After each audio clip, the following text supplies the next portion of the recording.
ಅಶೋಕ್ ಕುಮಾರ್ ರೈ. ಮಾನ್ಯ ಅಧ್ಯಕ್ಷರೇ, ಪ್ರಶ್ನೆ ಸಂಖ್ಯೆ 849 ಮಾನ್ಯ ಗೃಹ ಸಚಿವರಿಗೆ.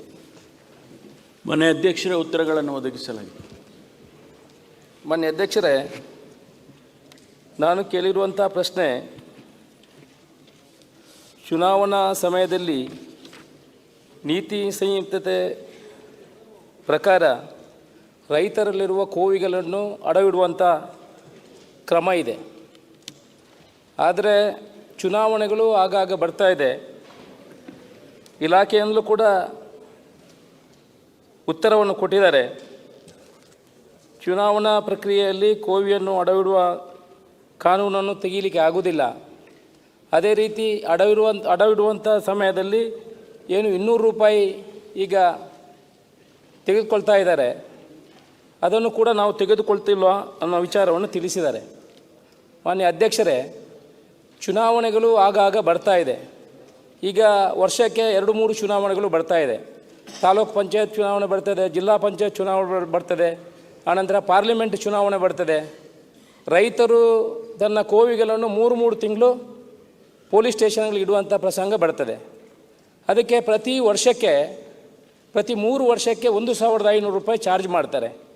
ಈಗ ಕಳೆದ ವರ್ಷದಿಂದ ಈ ಕೋವಿ ಏನು ಅಡವಿಡ್ತಾರೆ, ಆಗ ಅದಕ್ಕೆ 200 ರೂಪಾಯಿ ಚಾರ್ಜನ್ನು ಕೂಡ ಮಾಡ್ತಾರೆ.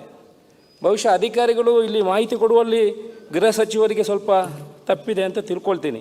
ಯಾಕಂತೇಳಿದರೆ ಈ ಸರ್ಕ್ಯುಲರ್ ಪ್ರಕಾರ 200 ರೂಪಾಯಿ ಕೋವಿ ಚುನಾವಣೆ ಸಮಯದಲ್ಲಿ ಏನು ಅಡವಿಡ್ತಾರೆ, ಆಗ 200 ರೂಪಾಯಿ ಕಲೆಕ್ಷನ್ ತೆಗೆದುಕೋಗಂತ ಇದೆ.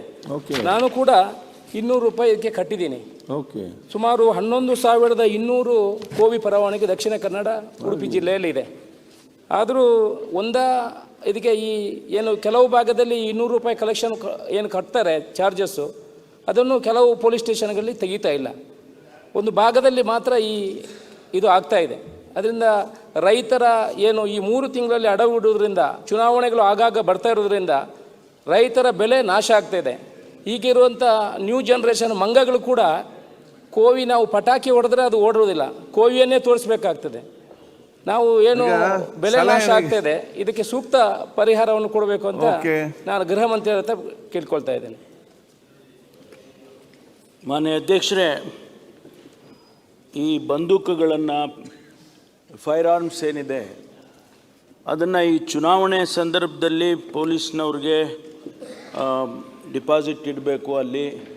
ಆನಂತರ ಅವರು ಚುನಾವಣೆ ಆದಮೇಲೆ, ನೀತಿ ಸಂಹಿತೆ ಆದಮೇಲೆ ಅದನ್ನು ವಾಪಸ್ ತಗೊಳ್ಳೋದಕ್ಕೆ ಇವತ್ತು ಹೊಸದಾಗಿ ಮಾಡಿದ್ದಲ್ಲ, ಇದು ಭಾಳ ದಿವಸದಿಂದನೂ ಕೂಡ ಇದಿದೆ. ಆದರೆ ಅವರು ಹೇಳ್ತಕ್ಕಂಥದ್ದು ಅದಕ್ಕೆ ಹಣ ತಗೊಳ್ತಾರೆ, 200 ರೂಪಾಯಿ ಹಣ ತಗೊಳ್ತಾರೆ ಅಂತೇಳಿ ಡಿಪಾಸಿಟಿಗೆ ಅಂತ. ಆ ಹಣ ತಗೊಳ್ಳೋದಕ್ಕೆ ಅವಕಾಶ ಇಲ್ಲ ಮಾನ್ಯ ಅಧ್ಯಕ್ಷರೇ. ಒಂದು ವೇಳೆ ಯಾವುದಾದ್ರೂ ಸ್ಟೇಷನ್ನಲ್ಲಿ ಯಾರಾದರೂ ಸಬ್ ಇನ್ಸ್ಪೆಕ್ಟ್ರ್ ಆಗಲಿ ಅಥವಾ ಇನ್ಸ್ಪೆಕ್ಟ್ರ್ ಆಗಲಿ ಅವರು ಡಿಪಾಸಿಟ್ ಮಾಡಿಸ್ಕೊಳ್ಳೋವಾಗ ಏನಾದರೂ ಹಣ ತೊಗೊಂಡು ಸ್ಪೆಸಿಫಿಕ್ ಕೇಸಸ್ ಇದ್ದರೆ ಅದು ನನಗೆ ಹೇಳಿದರೆ ಅವ್ರ ಮೇಲೆ ಕ್ರಮ ತಗೊಳ್ತೀನಿ.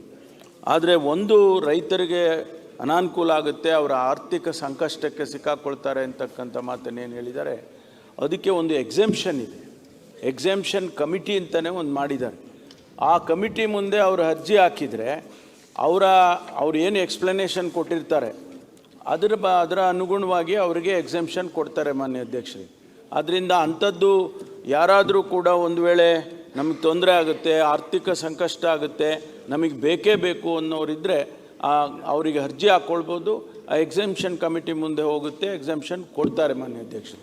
ಆದ್ದರಿಂದ ಮಾನ್ಯ ಸದಸ್ಯರಿಗೆ ಹೇಳ್ತಕ್ಕಂಥದ್ದು, ಅಂಥದ್ದು ಯಾರಾದರೂ ಇದ್ದರೆ ಅದು ಅರ್ಜಿ ಹಾಕ್ಕೊಳ್ಳಿ ಆ ಸಂದರ್ಭದಲ್ಲಿ. ಅಧ್ಯಕ್ಷ ಒಂದೇ ನಾವು ಈ ವಿಚಾರವನ್ನು ಜಿಲ್ಲಾಧಿಕಾರಿಗಳ ಗಮನಕ್ಕೆ ತಂದಾಗ ಜಿಲ್ಲಾಧಿಕಾರಿಗಳು ಈ ಸರ್ಕ್ಯುಲರನ್ನು ನಮಗೆ ಕಳಿಸಿದ್ದಾರೆ. ಇನ್ನು ಮುಂದೆ ಆದರೂ ಇದನ್ನು ತಡೆ ಹಿಡಿದು ರೈತರಿಗೆ ಇದರ ಬಗ್ಗೆ ಒಂದು ಸೂಕ್ತ ಪರಿಹಾರ ಕೊಡಬೇಕಂತ ಮಾನ್ಯ ಮಂತ್ರಿ ಹತ್ರ ಕೇಳ್ಕೊಳ್ತಾ ಇದ್ದೀನಿ. ನಿಮ್ಮ ಕನಸಿನ ಗೃಹ ಇನ್ನಷ್ಟು ಅಲಂಕಾರವಾಗಿಸಲು ನೂತನ ಡಿಸೈನ್ಗಳುಳ್ಳ ಫರ್ನಿಚರ್ಗಳು ಈಗ ಫ್ಯಾಕ್ಟರಿ ಬೆಲೆಯಲ್ಲಿ. ಡಿಜೆ ಫರ್ನಿಚರ್ ಫ್ಯಾಕ್ಟರಿ ಔಟ್ಲೆಟ್ ಈಗ ಪುತ್ತೂರಿನಲ್ಲಿ ಪ್ರವರ್ತನೆ ಆರಂಭಗೊಂಡಿದೆ. ವಾರ್ಡ್ರೋಬ್ಗಳು, bedroom set, sofa set, wooden ಕೋಟ್ಗಳು, ಕಿಚನ್ ಡೈನಿಂಗ್ ಸೆಟ್ಗಳು, ಸ್ಟಡಿ ಟೇಬಲ್ ಗಳಂತಹ ಮುಂತಾದ ಎಲ್ಲ ರೀತಿಯ ಫರ್ನಿಚರ್ ಈಗ ಫ್ಯಾಕ್ಟರಿ ಬೆಲೆಗೆ.